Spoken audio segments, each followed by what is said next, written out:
ममता बहुत ही सीधी और प्यारी लड़की थी। वहीं सुनील एक सरल और आगे बढ़ने की सोच रखने वाला लड़का। सुनील, बेटा सुनील कहाँ है? अरे जरा एक गिलास पानी तो दे दो।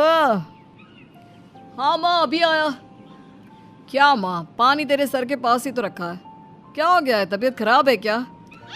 अरे नहीं नहीं, वो उठने का मन ही नहीं कर रहा था तो देखा ही नहीं। वैसे क्या कर रहा है? यहाँ बैठ ना मेरे पास। माँ पढ़ रहा था। वो क्या है ना, नौकरी में तो वक्त नहीं मिलता, अब ऑफिस से घर आकर ही तो वक्त मिलता है। अच्छा ठीक है, पढ़ ले जा बेटा। सुनील पढ़ लिख कर और आगे बढ़ना चाहता था, लेकिन माँ की तबीयत खराब देखकर सोचता है कि शादी ही कर ले। कब तक माँ का ख्याल वो अकेले रख पाएगा।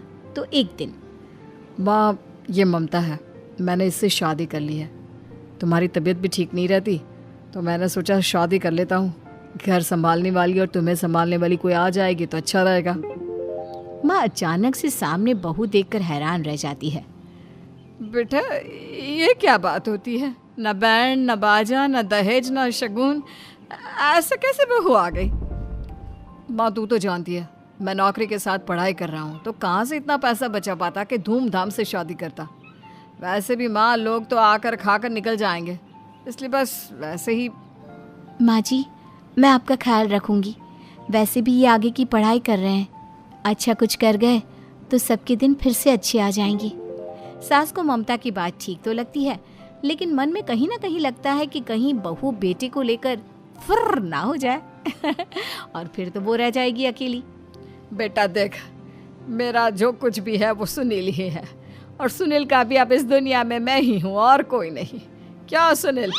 बिल्कुल माँ, लेकिन आज से ममता भी मेरे जीवन का अहम हिस्सा है, जैसे तू है। सास को बड़ा बुरा लगता है कि उसकी सल्तनत में कोई और हिस्सेदार कैसे हो सकता है।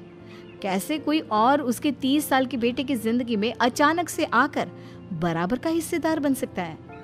देख बहू, मैं भले थोड़ा बीमार रहती हूँ, लेकिन इसका मतलब यह नहीं कि घर की चीज़ों में मेरा कंट्रोल खत्म हो गया है। मैं आज भी इस घर की रानी हूँ, समझी? बेटा सोचता है कि ये माँ को अचानक से क्या हो गया। कल तक जो माँ कहती थी कि जिंदगी का कोई भरोसा नहीं, वो अचानक से जंग के मैदान की झांसी की रानी कैसे बन गई। माँ क्या हो गया है? सब ठीक है ना? अचानक कैसी बात कर रही हो? ममता का आज पहला दिन है, स्वागत करो उसका। आसपास की आंटियों को बुलाओ, नई दुल्हन की मुंह दिखाए करवाओ।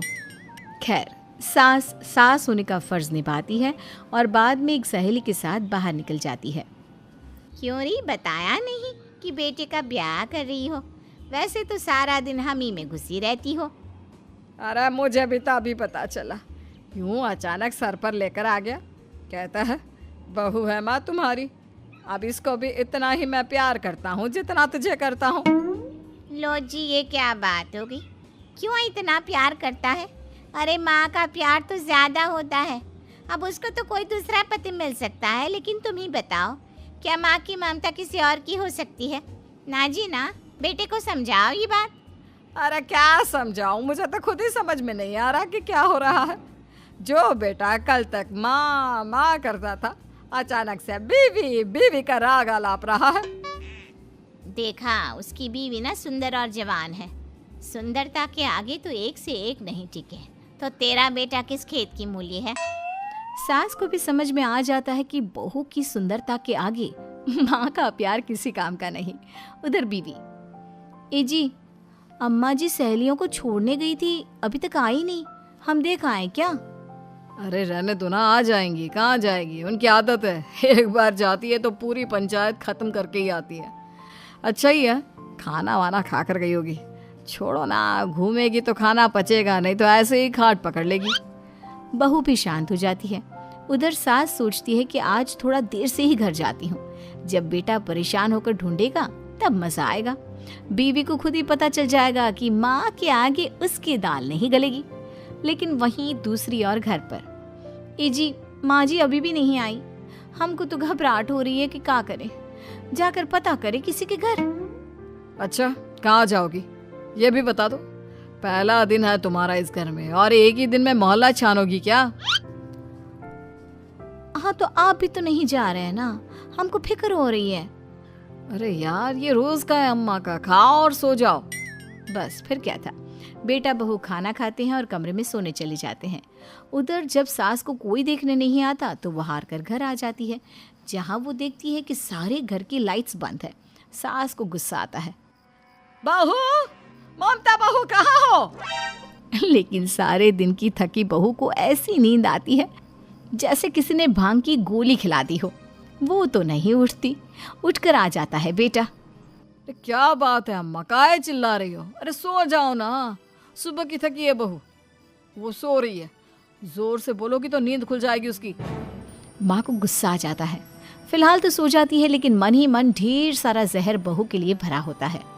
सुबह बहू चाय बना रही होती है कि सास धीरे से गैस तेज कर देती है, जिससे चाय का बर्तन जल जाता है। और जैसे ही बहू चाय का बर्तन उठाती है उसका हाथ जल जाता है। मेरा हाथ जल गया। वो जोर जोर से चिल्लाकर इधर उधर भागती है कि सास थोड़ी देर में उसके हाथ में पानी डाल देती है। हाय रे बहू, क्या कर रही हो? पहली बार रसोई छुई हो क्या? सासू माँ गलती से गैस तेज रह गई थी और बर्तन जल गया, जिससे मेरा हाथ जल गया। हाय रे, कितना गंदा दाग। छी छी छी छी, मुझे तो उल्टी आ रही है तेरा गला हुआ मांस देखकर। तू ना मुझे अभी साथ से खाना मत लगाना। बहू भी खुद का हाथ देखती है तो उसे भी रोना आ जाता है। कुछ दिनों के बाद सास की सहेली आती है। बहू चाय बनाकर लाती है। उसके जाने के बाद सहेली कहती है, बहू की सुंदरता ऐसी है कि कोई भी दीवाना हो जाए। वैसे तेरे बेटे का क्या हाल है? अरे वैसा ही है, बहू के पीछे लट्टू। क्या करूं, कुछ समझ में नहीं आ रहा। मैंने तो बहू के चेहरे पर दिवाली के पटाखे की चक्री फेंक दी, उसका पूरा चेहरा जल गया। अब देखो ना रही सुंदरता, और ना ही अब मेरा बेटा उसे पूछता है। अरे अब तो वो उसे छोड़कर दूसरी भी देखने को बोल गया है मुझे। बहू सारी बात सुन रही होती है। आंटी एक बात बताइए, क्या भरोसा है कि दूसरी सही आए और आपके अनुसार रहे? देखिए आंटी, मेरी सासू माँ को गलत बात सिखाने की जरूरत नहीं है। हमारा परिवार साथ में खुशी से रह रहा है। देख बहू, मेरी सहेली की बेइज्जती ना कर, वही अच्छा रहेगा तेरे लिए, समझी? बहू नहीं मानती है। वो बार बार उनकी सहेली को घर से निकल जाने को कहती है। तभी सास की सहेली पास के चूल्हे से लकड़ी लाकर बहू के चेहरे पर लगा देती है। बहू जोर जोर से रोने लगती है। अरे ये क्या कर दिया? मैंने कहाँ किया, ये तो तूने किया। तू ही नहीं चाहती थी कि बहू बेटे के साथ रहे, भला मैं क्यों करूँगी? मैं तो चली, निपटो अब। बहू रो रही होती है, दर्द से चिल्ला रही होती है, लेकिन सास उसे डॉक्टर के पास नहीं ले जाती। तभी पति आता है। क्या हो गया ममता? ये दाग कैसे लगा? तुम कैसे जली? ममता कुछ नहीं कहती, बस दर्द से करा रही होती है। पति माँ की तरफ देखता है। हो ना हो माँ, ये पक्का आपका काम है। आप ही ममता से जला करती थी ना। देखना माँ, अब पुलिस आएगी, केस बनेगा, लेकिन पहले मैं ममता को अस्पताल लेकर जा रहा हूँ। सभी अस्पताल जाते हैं, जहाँ डॉक्टर ममता की सास से कहते हैं,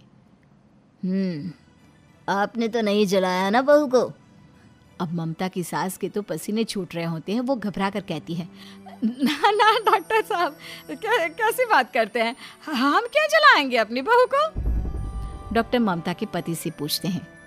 देखिए, क्योंकि ये ससुराल में जली है तो मामला पुलिस का बनता है, तो आप पहले पुलिस को बुलाइए, तभी इलाज पूरा होगा।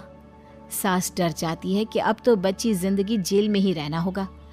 रहने दीजिए ना, पुलिस को क्यों बुलाना? सारी हंसी खत्म हो जाएगी जब पुलिस के डंडे पड़ेंगे। बहू को जलाना भले ही बहुत आसान हो, लेकिन उसके बाद सारी जिंदगी जेल की हवा खाना। सास डर जाती है। पुलिस आती है। पास लेटी दर्द से करा रही ममता स्टेटमेंट देती है। तो क्या हुआ था? कैसे जली आप? ममता पास खड़ी सास को देखती है। बेटी बताओ, कैसे जल गई तुम? ओए, काका का किरण वाली शाहरुख, चुप, बिल्कुल चुप। सास चुप। सभी इंतजार करते हैं कि ममता क्या बोलेगी। जी, मैं खाना बना रही थी, लकड़ी उड़कर मेरे ऊपर गिर गई और मैं जल गई। सास बहू की बात सुनकर रोने लगती है। देखा माँ, कितनी समझदार है ममता। ये चाहती तो, हाँ बेटा, ये चाहती तो मैं